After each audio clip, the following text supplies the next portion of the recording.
नमस्कार साथियों, आप देख रहे हो नवनीत डीजे रिपेयरिंग। बहुत बहुत स्वागत है सभी साथियों का हमारे इस चैनल में। जिस प्रकार आपको पता ही है कि इस चैनल के ऊपर आपको एम्पलीफायर से रिलेटेड काफ़ी नॉलेज आपको मिलने वाला है। तो आज हम यहाँ एक्सप्लेन करेंगे कि स्टेंजर का जो PBT 801 एम्पलीफायर आता है उसका डायग्राम। यह डायग्राम 516 या PBT 1000 इन दोनों से मिलता जुलता है। सिंगल सप्लाई का जो एम्पलीफायर रहता है उससे रिलेटेड अपना ये डायग्राम है। तो आप लोग अगर चैनल पे नए हो तो सब्सक्राइब जरूर कर लेना।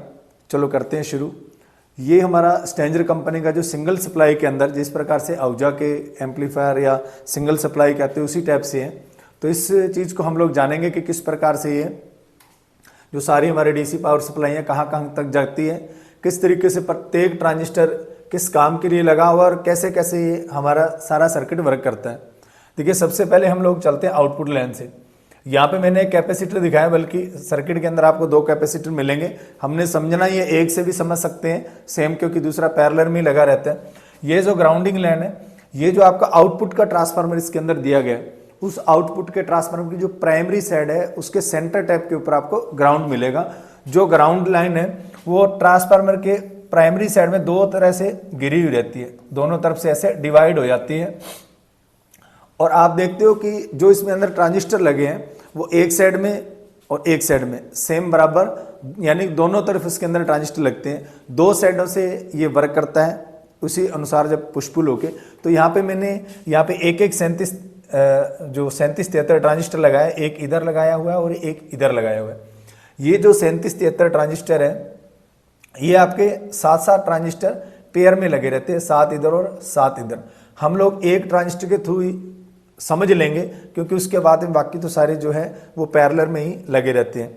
यहाँ से जो ग्राउंडिंग लाइन आ रही है, देखिए यह कहाँ कहाँ तक ग्राउंडिंग पहुँचेगी आगे तक, ये चीज़ हम लोग जानेंगे। आपको रिपेयरिंग करते समय भी ये आपको एकदम इतना आसान ट्रिक है कि शायद अगर आप लोगों ने ये डायग्राम अच्छे से समझ लिया तो आप इससे रिलेटेड जो सारे के सारे एम्पलीफायर बहुत ही आसान तरीके से समझ जाओगे।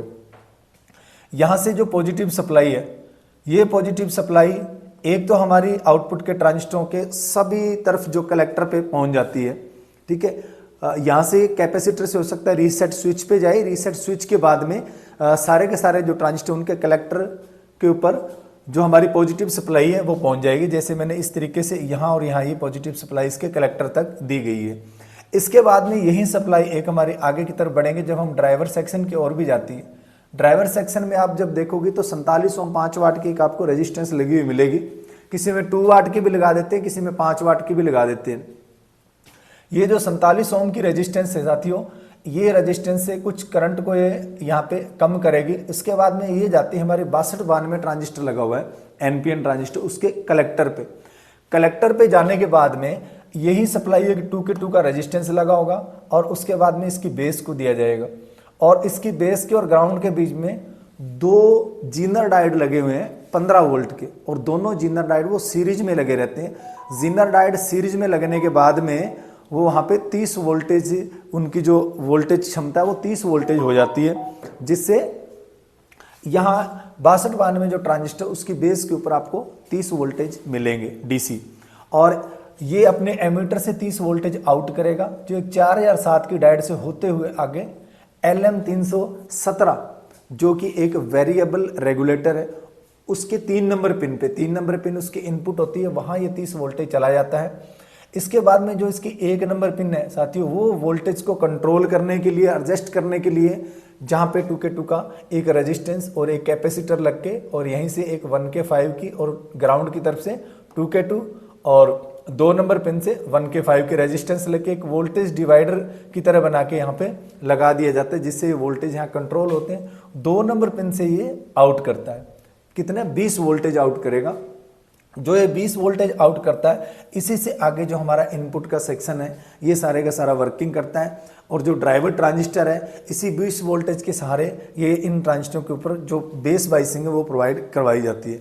अभी हम लोग जानेंगे।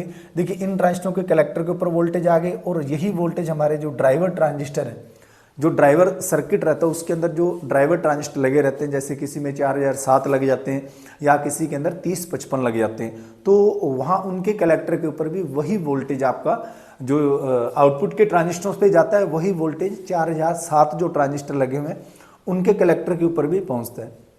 इसके बाद में हम लोग जानेंगे कि इनकी जो बेस के ऊपर और यानी कि इन ट्रांजिस्टरों के बेस तक भी किस प्रकार से हमारा ड्राइव वोल्टेज पहुंचता है। इससे पहले हम लोगों ने देखो सप्लाई जो इनके कलेक्टर के ऊपर हमने पहुंचा दी है। अब जो ग्राउंड है ये जब आप देखोगे तो ग्राउंडिंग लाइन आउटपुट के जितने भी ट्रांजिस्टर है उसके ऊपर आपको E5 5 वाट की रेजिस्टेंस लगी हुई रहती है, दोनों तरफ ही, इधर भी लगी रहेगी। और यही जो E5 की जो रेजिस्टेंस है, ये रेजिस्टेंस E5 की रेजिस्टेंस से होते हुए आउटपुट के ट्रांजिस्टर का जो एमीटर है ये ग्राउंड वहां तक पहुंच जाता है। 5 वाट की रेजिस्टेंस से होते हुए जो ग्राउंड है वो ट्रांजिस्टर के एमीटर तक पहुंच जाता है। जितने सारे ट्रांजिस्टर लगे हुए हैं अपने आउटपुट के, सभी ट्रांजिस्टरों का जो एमीटर है वो ग्राउंड लाइन के साथ में जुड़ा हुआ रहता है। तो वो चीज़ जो है हमने, सॉरी साथियों, एक सेकंड के लिए मुझे फ़ोन बीच में डिस्टर्ब कर रहा है, माफ़ी चाहूँगा इसके लिए आपसे। तो सारी की सारी रेजिस्टेंस से जो 5 वाट की E5 वैल्यू की जो रेजिस्टेंस है, ठीक है, इससे जुड़ते हुए सभी जो है ग्राउंड लाइन से इसमें जुड़ जाती है। उसके बाद में आगे हम देखेंगे यहाँ पे जो ड्राइवर ट्रांजिस्टर उसके एमीटर को भी 100 ओम की रेजिस्टेंस से सेम उसी ग्राउंड से जोड़ना है। कौन सा ग्राउंड? जो आउटपुट के ट्रांसफार्मर से होते हुए आ रहा है, दोनों साइडों में, इधर भी इस प्रकार से ये जुड़ जाता है। इसके बाद में अभी हम लोग देखेंगे कि जो आउटपुट के ट्रांजिस्टर है उसकी बेस के ऊपर जो बाइसिंग वोल्टेज आता है 500 मिली वोल्ट के लगभग, तो वो किस प्रकार से आता है, उन चीज़ों को हम लोगों ने समझना है। देखिए, जो मैंने यहाँ पे 20 वोल्टेज बताया वो एक प्रीसेट से होते हैं, 200 ओम का ये प्रीसेट है। इस प्रीसेट से होते हुए ये आ जाएगा अपना, यहाँ पे 2 रजिस्टर लगे हुए हैं 680 ओम के, किसी में 1K के भी लगे होते हैं। क्योंकि ये जो मैं आपको डायग्राम समझा रहा हूँ, जैसे मैंने बताया कि ये 3 एम्पलीफायरों से मिलता हुआ है। जैसे 516 में सेम इसी तरीके से लगा हुआ है, स्टैंडर्ड जो 516 मॉडल आता है वो 801 में और 1000 वाट में भी। तो इसमें जो है 680 ओम के रेजिस्टेंस, ठीक है, यानी कि पॉजिटिव की तरफ 680 ओम के रेजिस्टेंस यहाँ पे आ जाएगी। और यही जो ग्राउंडिंग लाइन है वो 47 ओम और यहाँ 22 ओम, ये 2 रेजिस्टेंस सीरीज में लग के और इस पॉइंट पे यहाँ पे आ जाता है ट्रांसफार्मर की सेकेंडरी की ओर। सेम ये 2 भागों में ये बंटा हुआ है। यहाँ पे भी जब हम देखेंगे तो 680 ओम की रेजिस्टेंस से होते हुए इधर भी जो है यहाँ तक होके और इस पॉइंट के ऊपर ये जो है वोल्टेज अपना पॉजिटिव की साइड से यहाँ पे आ जाएगा। और इधर से जो ग्राउंड देखेंगे हम 47 ओम की रेजिस्टेंस और 22 ओम की रेजिस्टेंस होते हुए ये यहाँ पे पहुँच जाएगा। तो ये साथियों इस प्रकार से इधर से ग्राउंड, इधर से वोल्टेज, ये बन जाता है एक वोल्टेज डिवाइडर। अगर आप लोग वोल्टेज डिवाइडर के बारे में ज़्यादा जानना चाहते हो तो हमारी जो ऑनलाइन क्लास है वो ज्वाइन करके वहाँ से आप लोग बेसिक इलेक्ट्रॉनिक में जाके सब समझ सकते हो, आपको और भी नॉलेज बढ़ जाएगा। तो यहाँ से जो है वोल्टेज डिवाइडर के थ्रू 900 मिली वोल्ट से लेके 1 वोल्टेज के लगभग यहाँ पे डीसी वोल्टेज बनेंगे और उसी प्रकार से यहाँ पे भी 1 वोल्टेज के लगभग डीसी वोल्टेज बनेंगे। ये वोल्टेज इस ट्रांसफार्मर के अंदर तो वायर है, वायर से घूमते हुए इस ट्रांजिस्टर की बेस पे चले जाएंगे। सेम दूसरी तरफ भी ट्रांसफार्मर की वाइंडिंग से घूमते हुए इस प्रकार से इसकी बेस पे चले जाएंगे। अब यहाँ से इधर पॉजिटिव सप्लाई से और इस ग्राउंड के बीच से ये वोल्टेज हमारे यहाँ पे रेजिस्टेंसों की मदद से ये 1 वोल्टेज जो है ड्राइवर ट्रांजिस्टर की बेस के ऊपर पहुँचता है। ये चीज़ आप लोग क्लियर कर लेना कि किस प्रकार से जो वोल्टेज है यहाँ पे पहुँचता है। इसके बाद में जब इस ट्रांजिस्टर की बेस के ऊपर 1 वोल्टेज पहुँचता है तो ये ट्रांजिस्टर 500 मिली वोल्ट के लगभग खुद ड्रॉप कर लेते हैं और बाकी का जो वोल्टेज है वो आगे पास कर देते हैं, जो कि आउटपुट की ट्रांजिस्टर की बेस के ऊपर यहाँ पहुँच जाता है। ठीक है, ये 470 से लेके 500 मिली वोल्ट के लगभग ये आपको यहाँ पे मिल जाएगा दोनों साइडों में। इधर भी आपकी इसकी बेस के ऊपर 500 मिली वोल्ट के लगभग आपको मिल जाएगा। तो ये जो बाइसिंग वोल्टेज है हमारे कुछ इस प्रकार से बनते हैं। इसके बाद में इस बोर्ड के अंदर आपको 2 ट्रांजिस्टर छोटे और लगे रहते हैं BC187। इसके बारे में हम और जानेंगे कि ये क्या काम करते हैं। साथियों देखिए, इस तरफ भी एक ट्रांजिस्टर लगाया गया और एक ट्रांजिस्टर इधर भी लगाया गया। ये ट्रांजिस्टर का काम होता है वीआई लिमिटर। अगर आप लोगों ने वीआई लिमिटर के बारे में नहीं जाना है तो आप जान जाओगे इलेक्ट्रॉनिक में, या आप किसी एम्पलीफायरों की अच्छी आगे थ्योरिकल तरीके से अगर स्टडी करोगे तो उसके अंदर आपको ये मिल जाएगा कि वीआई लिमिटर क्या चीज़ है, यानी वोल्टेज और करंट दोनों का लिमिटेशन करना। सरल भाषा में अगर आपको बताऊं तो एम्पलीफायर को ये कभी भी ओवर ड्राइव नहीं होने देता। अगर हम कहें कि ओवरलोड से ये बचाता है, अगर कभी भी एम्पलीफायर ओवरलोड होता है, आउटपुट के ट्रांजिस्टरों पे ज़्यादा लोड पड़ता है, तो ये जो ट्रांजिस्टर है वहाँ से किसी एक ट्रांजिस्टर के एमीटर पे जो एक शंट रेजिस्टेंस जिसे हम बोल देते हैं, एमीटर रेजिस्टेंस जिसे हम बोल देते हैं, कम वैल्यू की जो लगी होती है, उसके अक्रॉस ये करंट को सेंस करता है और ट्रांजिस्टर को ये सिग्नल देता है, जिससे ये ट्रांजिस्टर विपरीत पोलरिटी की फीडबैक दे करके और ड्राइवर ट्रांजिस्टर की वहाँ पे बढ़ने वाली बाइसिंग को कंट्रोल करता है, जिससे आउटपुट का जो लोड है वो भी कंट्रोल हो जाता है। तो हम सिंपल भाषा में ये भी कह सकते हैं कि ये जो ट्रांजिस्टर इसको ओवरलोड से बचाने के लिए, ओवरलोड से सुरक्षित के लिए ये ट्रांजिस्टर यहाँ पे लगाए जाते हैं। ये जो यहाँ पे मैंने आपको रेजिस्टेंस बताया कि E5 वैल्यू की जो रेजिस्टेंस लगी हुई है, इस रेजिस्टेंस के अक्रॉस जो बहने वाला जो करंट है उसको ये सेंस करेगा। 1K8 की रेजिस्टेंस से डायरेक्ट इसकी बेस पे आएगा और इधर से जो है ये जो ग्राउंडिंग लाइन है उसके साथ में भी सेम वैल्यू की रेजिस्टेंस इधर लगी हुई मिलेगी। और जहाँ से ये ट्रांजिस्टर में से जैसे इस प्रकार से ये नेगेटिव पोलरिटी का जो सिग्नल जाएगा, ये 4148 उस सिग्नल को रेक्टिफाई कर देगा और आगे जाने के बाद में इसकी बेस के ऊपर बढ़ने वाले बाइसिंग वोल्टेज को ये काटेगा।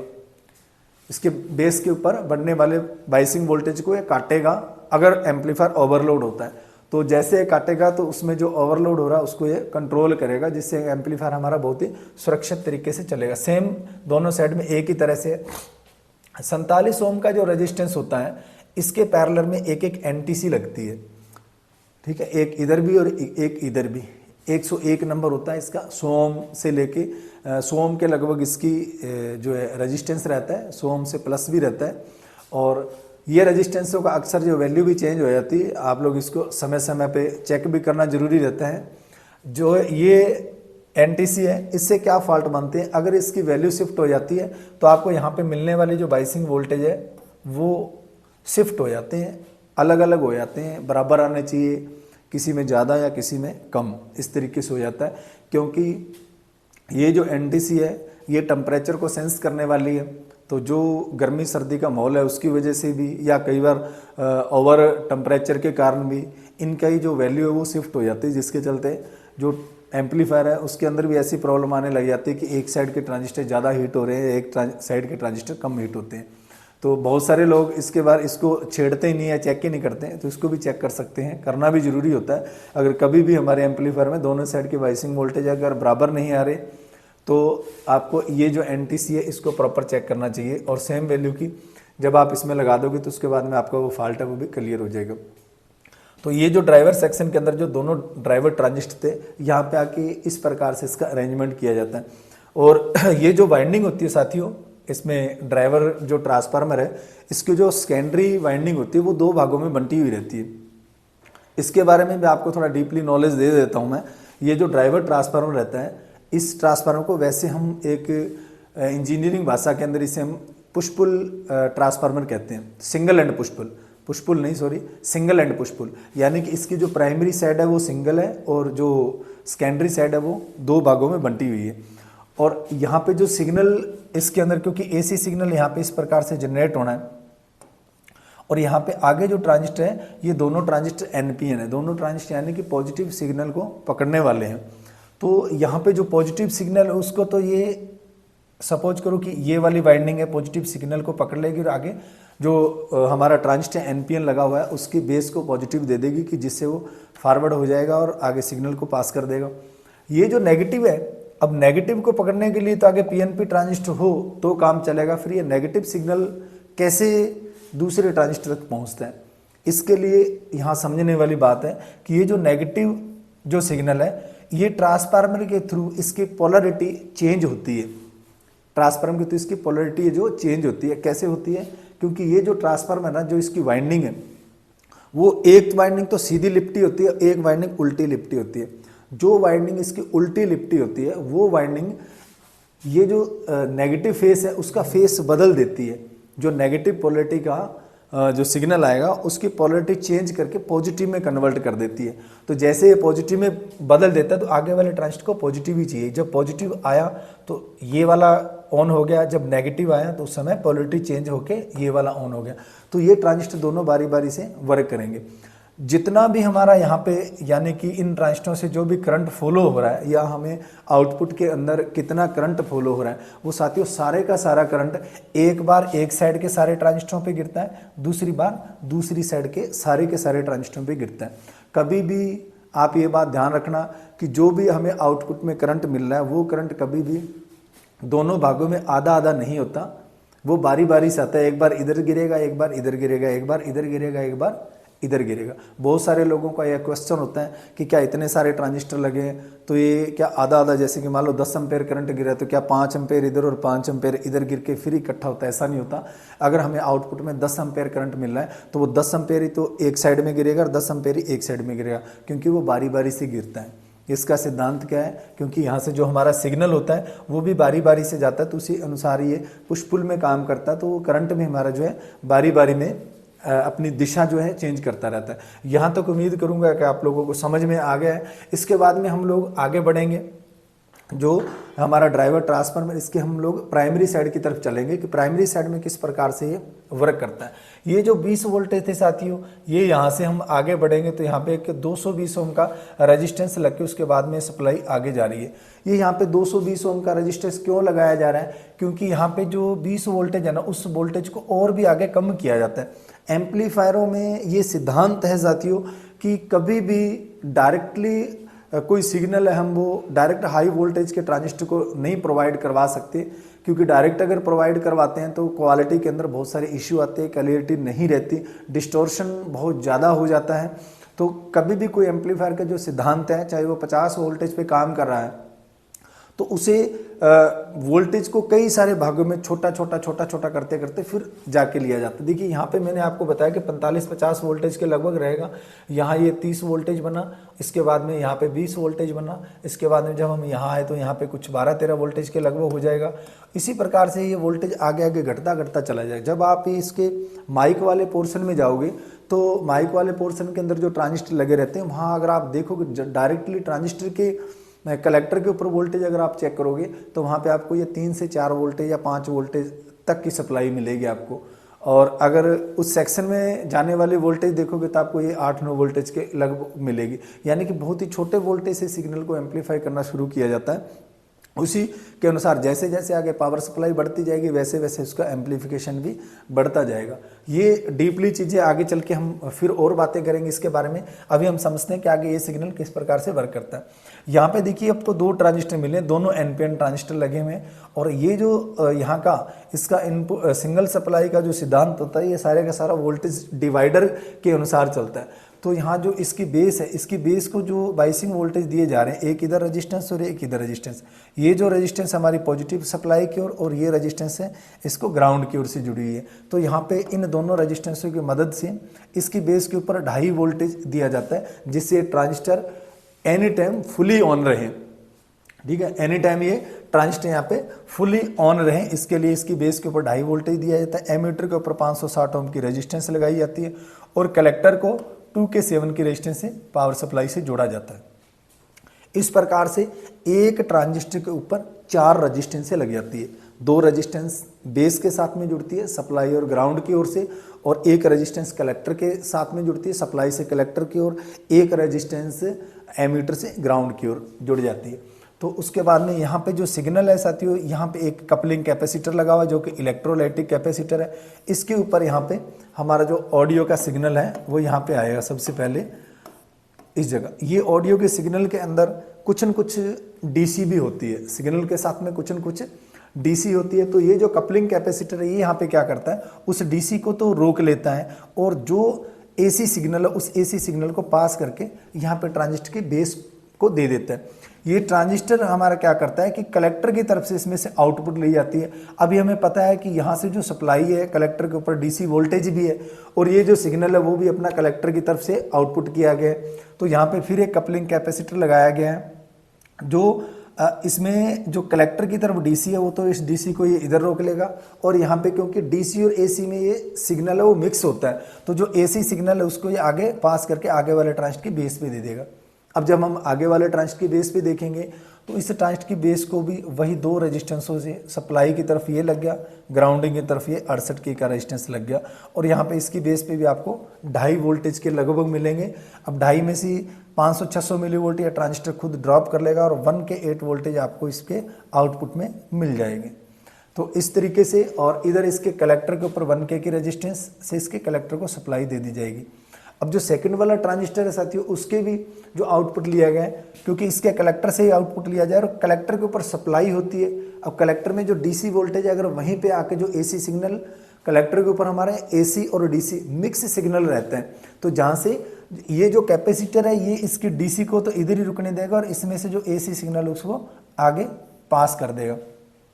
आगे फिर एक नेक्स्ट ट्रांजिस्टर जो हमारा वही BC187 लगा हुआ है और अभी जो इसको सप्लाई दी गई है इस सप्लाई की रेंज से आगे वाली जो सप्लाई रेंज है वो थोड़ी सी और जो वोल्टेज है वो बढ़ गए हैं यानी कि 20 वोल्टेज के लगभग हो गए। तो इसकी बेस के ऊपर यहाँ पे 56 के का रेजिस्टेंस लगा हुआ है और इधर 22 के का रेजिस्टेंस लगा हुआ है जो ग्राउंडिंग है। कई बार साथियों आप लोगों ने देखा होगा कि कई लोग यहाँ पे इस ट्रांजिस्टर की बेस के ऊपर प्रीसेट भी लगा देते हैं। जो प्रीसेट लगता है वो हमारा इस 56 के रेजिस्टेंस के सीरीज में लग जाता है यानी कि यहाँ इस ट्रांजिस्टर की जो बेस के ऊपर जो बाइसिंग वोल्टेज है उसको एडजस्ट करने के लिए ये आप ध्यान रखना इस 56 के की रेजिस्टेंस को वो सीरीज में लग जाता है और ये इस ट्रांजिस्टर की बेस के ऊपर यहाँ पे दिया जाता है 3 वोल्टेज। अब इसके जो कलेक्टर है कलेक्टर को वोल्टेज किस प्रकार से मिलेंगे यहाँ पे जो 1 वोल्टेज है 1 के की रेजिस्टेंस है 1 के की रेजिस्टेंस है और 41-48 दो लगा के फिर इसके कलेक्टर को सप्लाई दी जाती है। इसके एमीटर को 330 ओम की रेजिस्टेंस से ग्राउंड लाइन से जुड़ा जाता है। साथियों ये जो लाइन है ये ग्राउंड है, यहाँ पे मैंने ग्राउंडिंग का ये सिंबल दिया हुआ है GND मैं यहाँ पे लिख देता हूँ। इस प्रकार से इस ट्रांजिस्टर के ऊपर भी चारों रेजिस्टेंसें लग जाती है। फिर अब इसमें से कहाँ से आउटपुट ली जा रही है, इसमें आउटपुट ली जाती है यहाँ पे इसके कलेक्टर से। अब इसके कलेक्टर से आउटपुट लेके डायरेक्ट आगे PNP ट्रांजिस्टर लगा उसकी बेस को दे दिया जाता है। ट्रांजिस्टर के बारे में अगर साथियों आप लोगों ने ज़्यादा स्टडी नहीं की है तो नेक्स्ट टाइम मैं आपको एक बहुत ही अच्छी वीडियो दूंगा जिससे आपको बहुत ज़्यादा समझ में आएगा। तो इसके कलेक्टर को डायरेक्टली इसके साथ में जोड़ दिया गया। इससे पीछे पीछे जो हम देख रहे थे साथियों तो यहाँ पे RC कपलिंग के अनुसार काम हो रहा था और यहाँ पे जब हम देख रहे हैं तो यहाँ पे डायरेक्ट कपलिंग के अनुसार काम हो रहा है। यहाँ पे जो 1 के की रेजिस्टेंस थी ये 1 के की रेजिस्टेंस यहाँ पे 11 वोल्टेज कर देती है और यहाँ पे एक ट्रांजिस्टर लगा है जिसके कलेक्टर के ऊपर 20 वोल्टेज है, बेस के ऊपर 11 वोल्टेज है और ये अपने एमीटर से 11 वोल्टेज के लगभग आउट करेगा। तो साथियों ये वाला जो ट्रांजिस्टर है यहाँ पे हम ये कह सकते हैं कि ये 11 वोल्टेज 20 वोल्टेज को 11 वोल्टेज में रेगुलेट करने के लिए एक रेगुलेटर की तरह ट्रांजिस्टर लगाया गया। ये वाला जो ट्रांजिस्टर है एक तरीके से 20 वोल्टेज में से 11 वोल्टेज रेगुलेट करने के लिए लगाया गया। ये 11 वोल्टेज 22 ओम के रेजिस्टेंस से आगे की तरफ बढ़ेगा, फिर एक 22 ओम के रेजिस्टेंस से इस वाले ट्रांजिस्टर के कलेक्टर को ये सप्लाई दे दी जाती है और इसका जो एमीटर को दे दी जाती है और इसका जो कलेक्टर है वो डायरेक्टली ग्राउंड से जुड़ा क्योंकि PNP जो ट्रांजिस्टर है उसका जो कलेक्टर रहता है वो हमेशा नेगेटिव के साथ में जुड़ता है और जो उसका एमीटर है वो पॉजिटिव के साथ में जुड़ता है। अभी हम लोग देखेंगे कि जो इसके अंदर आउटपुट उठाया गया वो किस तरीके से उठाया गया। देखिए इसके एमीटर से यहाँ पे ये एमीटर से 22 ओम की रेजिस्टेंस थी, यहाँ से एक कैपेसिटर के थ्रू आगे फिर जो ट्रांसफार्मर की प्राइमरी है उसके अंदर सिग्नल दिया जाएगा।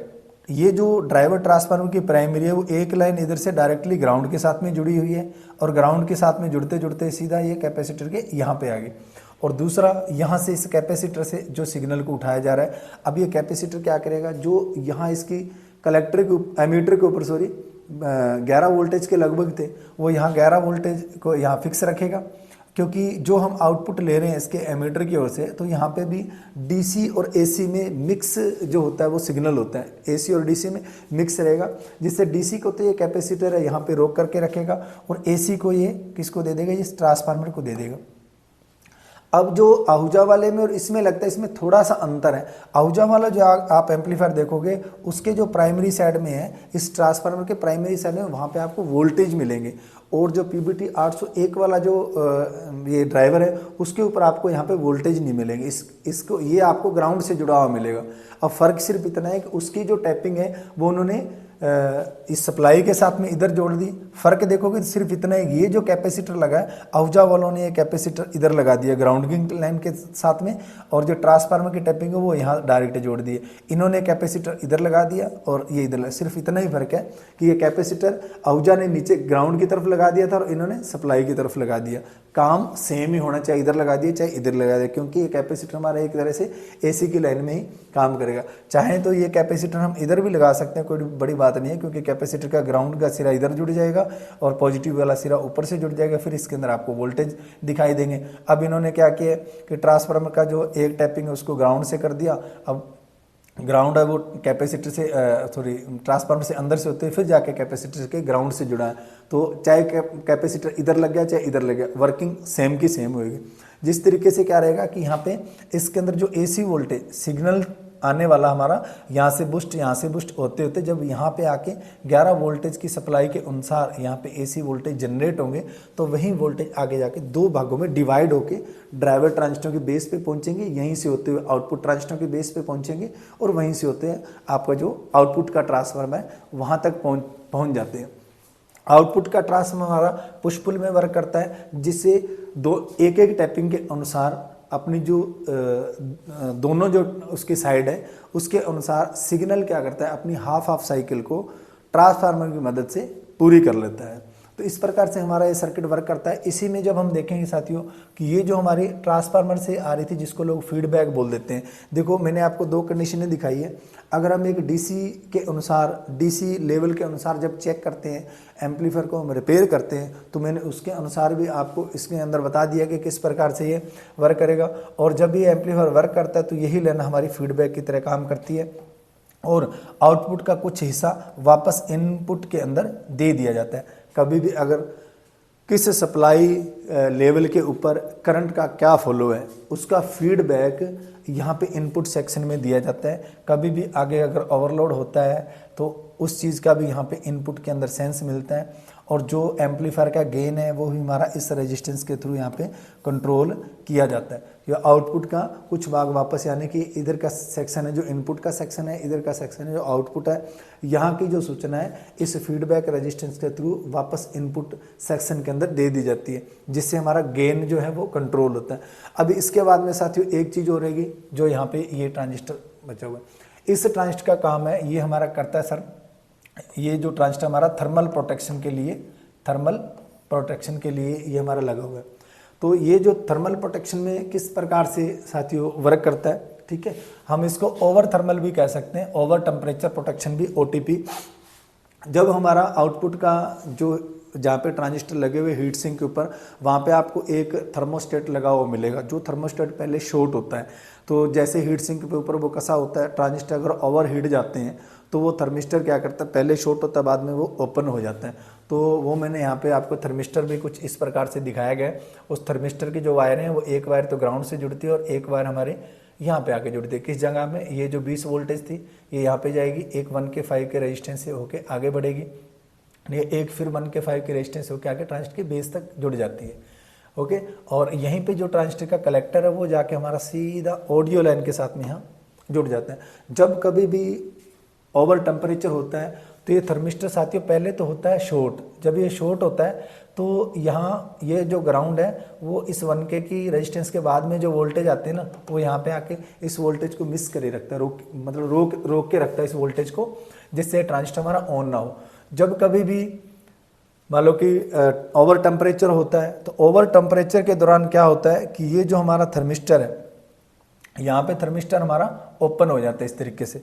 जैसे थर्मिस्टर ओपन हो गया तो यहाँ से ये जाने वाले वोल्टेज है वो इस ट्रांजिस्टर को ऑन करवा देते हैं। जब ये ट्रांजिस्टर ऑन होता है तो ये वाला इसका कलेक्टर टू एमिटर आपस में शॉर्ट होएगा और ये जो ग्राउंड लाइन है ये यहाँ पे आके ऑडियो को बंद कर देगी, ऑडियो को म्यूट कर देगी।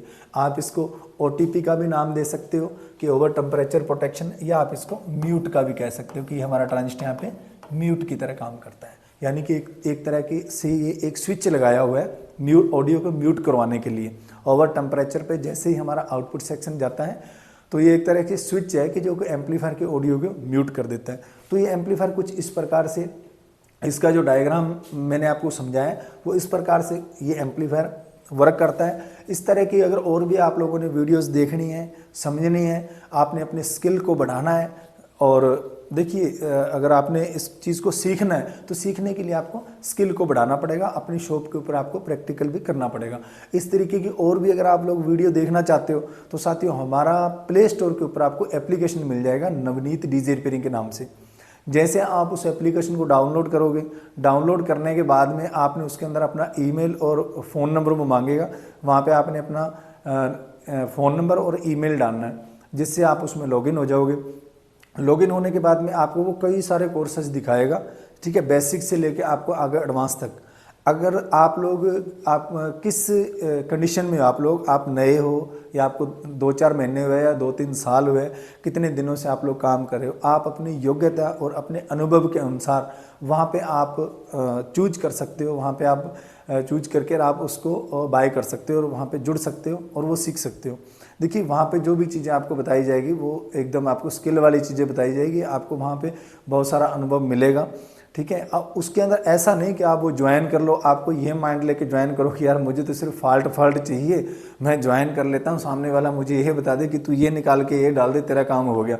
वो वाली चीज़ें नहीं है साथियों। वहाँ पे आप लोग मतलब आपको पूरे स्किल वाइज सारी चीज़ें मिलेगी। अगर आप सीखने की उम्मीद अपनी स्किल बढ़ाने के लिए चाहते हो तो वो चीज़ें मिलेगी आपको। वहाँ जुड़ने के बाद में अगर आप वहाँ पे जुड़ जाते हो तो जुड़ने के बाद में ये भी नहीं कि आप मुझे बार बार व्हाट्सएप पे मैसेज डालो या बार बार मुझे आप कॉल करो। वहाँ पे जुड़ने के बाद में आपको डायरेक्ट या इनडायरेक्टली आपको कोई फ़ोन के द्वारा या कोई इस तरीके से आपको कोई हेल्प नहीं की जाएगी कि आप मुझे कॉल करो या आप किसी फॉल्ट में फंसे हो तो मैं आपका निकलवाऊँ, वैसे उसके अंदर कोई नहीं है। वो आपको स्किल को बढ़ाने के लिए, वहाँ से आप अपनी स्किल बढ़ा सकते हो, वहाँ से आप बहुत सारी चीज़ें सीख सकते हो। वहाँ पे लाइव में क्लासेस भी होती है, लाइव में कंटेंट भी डले हुए हैं और भी उसके अंदर कंटेंट डलते रहते हैं, फॉल्ट के बारे में बताया जाता है।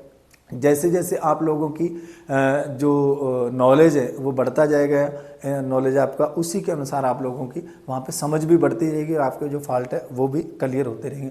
उम्मीद करूँगा कि ये वीडियो आप लोगों को अच्छी लगी होगी। अगर ये वीडियो आपको अच्छी लगी है तो आप लोग इस वीडियो को लाइक ज़रूर कर दीजिए अभी, और अपने दोस्तों में शेयर भी कर देना, और वीडियो के अंदर कमेंट जरूर करना सकते हो कि ये आपको वीडियो कैसी लगी है। अगर देखियो आपको अगर चाहिए वीडियो ठीक ना लगी हो तो भी आप कमेंट करना। और इसके साथ में अगर आप कोई और एम्पलीफायर की इसी तरीके से वीडियो चाहते हो तो आप लोग मुझे ज़रूर कमेंट में करना, हो सका तो मैं आपको उसके बारे में आपको ज़रूर बताऊंगा। तो साथियों इसी प्रकार से आप सीखते रहिए, मेहनत करते रहिए, प्रैक्टिकल करते रहिए और अपना जो अनुभव है उसको बढ़ाते रहिए। आजकल स्किल का ज़माना है, आप जितना ज़्यादा अपनी स्किल को बढ़ाओगे उतना ही आप आगे कामयाब होगे। जय हिंद, जय भारत।